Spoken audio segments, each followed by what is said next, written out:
Bonjour Karim, me revoici chez toi à Saint-Fond. Tu es en pleine préparation pour ton prochain combat. Est-ce que tu peux nous dire un peu comment tu te sens? Voilà, toujours bien, toujours en forme, assidu aux entraînements. Voilà, j'ai une bonne équipe autour de moi, tout se passe pour le mieux. Est-ce que tu connais ton adversaire?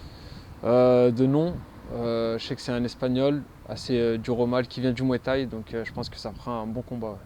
Ouais. Tu t'es renseigné un peu sur lui, t'as regardé des vidéos? Plus ou moins, j'ai regardé un peu son style, obligé pour savoir à peu près comment il boxe. Après, je m'attarde pas trop dessus non plus. Ok. Du coup, le combat, toi, il est en K1. Voilà, le combat il se fait en K1, ouais. Alors toi, t'es un expert en K1, t'es content de boxer encore dans cette Ouais, discipline? toujours, c'est toujours un plaisir. Depuis un petit moment, ouais, c'est vrai que je boxe qu'en K1, c'est vrai que principalement c'est devenu ma spécialité, donc ouais, c'est toujours un plaisir et j'ai hâte d'être le 29 avril. Ouais.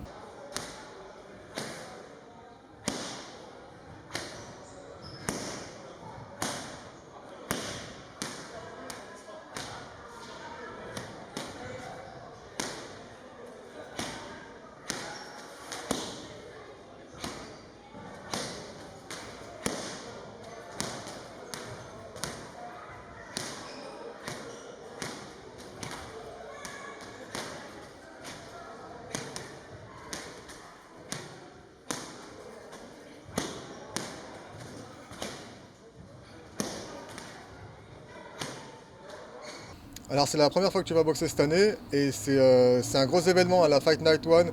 Bel événement, gros circuit, le plus gros circuit français en fait actuellement. Est-ce que tu es Exact. content d'avoir été invité? Ouais, toujours, c'est toujours un plaisir. De toute façon, moi je réponds toujours présent, puis c'est toujours un honneur de pouvoir amener un plus à l'événement et de participer à cet événement. C'est vrai que l'année dernière, ils ont fait un bel événement aussi à Saint-Étienne, donc cette année je suis sur le plateau, c'est une bonne chose. Heureux d'y être et voilà, j'espère que le public sera satisfait aussi. Ouais. Alors bon, t'as déjà fait des gros plateaux, hein, toi, t'as combattu dans pas mal de pays différents. Ah ouais. Là, ça sera le Zénith Métropole, c'est une grande salle, il y a au moins 5000 personnes qui sont attendues. C'est toujours un plaisir. Ouais, c'est toujours un plaisir, c'est toujours excitant de voir du monde, puis ça apporte toujours une touche en plus quand on boxe dans des salles comme ça. Donc moi après je suis habitué, franchement c'est plaisant, c'est ce qu'on peut dire, ouais, c'est plaisant. Alors la Fight Night One, donc c'est un circuit qui depuis un an vraiment a pris une grosse expansion. Est-ce que tu penses que c'est une bonne chose, toi, pour le pied-point en Bien France? sûr, c'est une super chose, c'est une super chose. De toute façon, plus on voit d'événements, plus c'est une bonne chose pour le pied-point. Donc en France, et rares sont les organisateurs qui peuvent faire plusieurs événements à l'année. Donc voilà, félicitations à Nabil pour son travail. Après, je pense qu'avec le temps, ça va encore se développer et amener encore des plus beaux projets, je pense. Alors toi, on le sait, il y a des gens qui combattent pour la ceinture, il y a des gens qui combattent pour le plaisir. Toi, tu combats vraiment parce que toi, tu as envie de décrocher des noms. Voilà, moi l'objectif c'est ça, c'est vraiment d'essayer de battre toujours les meilleurs, de faire partie du top et voilà, d'aller un peu challenger un peu ceux qui sont en haut. Donc voilà, moi je suis toujours prêt à ça, ouais. T'as 34 ans maintenant, t'as été champion du Hit Showtime, t'as été le Voilà. premier champion du Hit Showtime, hein, qui est maintenant l'organisation sur laquelle maintenant on connaît le nom du Glory.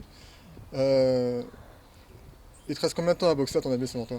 Franchement, il n'y a pas de date limite, hein. Après, le tout, ça dépend de la forme physique, ça dépend des propositions qui arrivent. Après, il y a plein de paramètres qui rentrent en compte. Mais là, franchement, là, je me sers plus de repères dans le temps que dans ma forme physique. Tu vois, ça m'atteint pas plus que ça, grâce à Dieu. Donc, j'ai pas de temps de durée. Et t'as des objectifs que t'aimerais atteindre? Bah, toujours battre les meilleurs, hein. Toujours, c'est toujours d'actualité. Puis voilà, c'est se maintenir en forme et puis continuer à produire de la belle boxe sur le ring. Voilà, de faire plaisir au public, aux organisateurs aussi qui nous font confiance. Donc voilà, rester sur cette ligne de conduite. Comment ça se passe les entraînements? Donc toujours avec Nasser, hein, ça fait combien de temps que vous êtes ensemble? Oula, ça va faire peut-être 25 ans maintenant, 25 ans qu'on est ensemble. Voilà, Nasser, voilà, j'ai toujours dit, hein, franchement, c'est un grand monsieur à qui on sera éternellement reconnaissant pour ce qu'il nous apporte.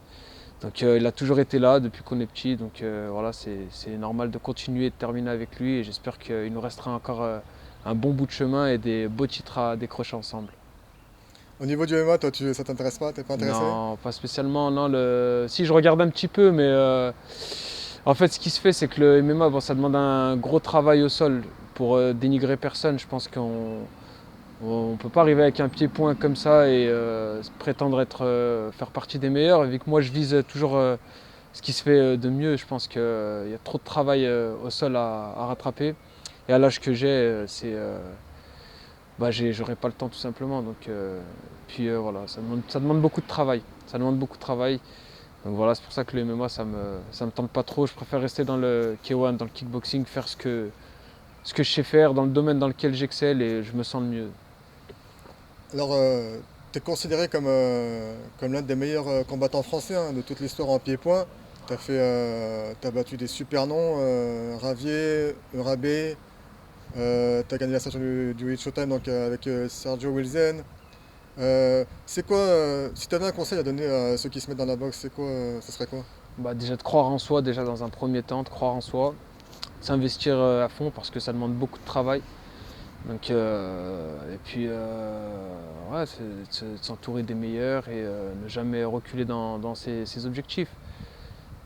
On a entendu là, Cyril Gane, qu'on salue, qui a donc combattu contre John Jones récemment, qui avait dit par exemple que lui il s'entraînait que lorsqu'il avait des combats.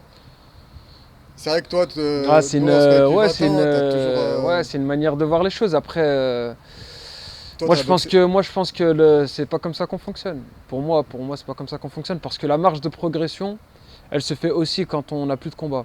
Qu'est-ce qui se passe pendant qu'on n'a plus de combat? Bah, c'est là où on travaille les lacunes, c'est là où on se performe, c'est là où on travaille les automatismes et il n'y a jamais rien d'acquis. Donc aujourd'hui, on peut maîtriser certaines choses. Si demain on continue pas à travailler sur ces choses-là, bah, forcément on les perd. Et alors, comme je t'ai dit, le MMA, il y a beaucoup de choses encore à développer. Donc moi, je pense que même hors combat de prévu, il faut toujours chercher à se performer.